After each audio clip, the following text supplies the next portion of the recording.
নারী ক্রিকেট বিশ্বের নতুন ইতিহাস। প্রথমবারের মতো নারী বিশ্বকাপ জিতে নিয়েছে ভারত। এ যেন কোটি ভারতীয় স্বপ্ন পূরণের মুহূর্ত। দীর্ঘদিনের অপেক্ষার পর অবশেষে সফলতা এলো ভারতীয় নারী দলের হাতে।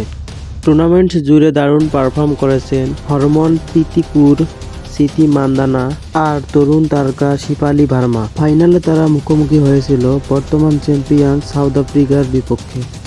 টান উত্তেজনা।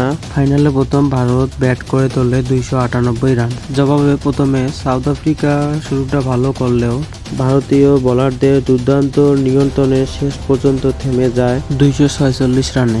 শেষ ওভারের নির্ণায়ক মুহূর্ত জয় এনে দেয় ভারতকে রেণুকা সিংহের দুর্দান্ত উইকেট, আর তাতেই ভারত জয় ছিনিয়ে নেয়, হয়ে ওঠে নতুন বিশ্ব চ্যাম্পিয়ন।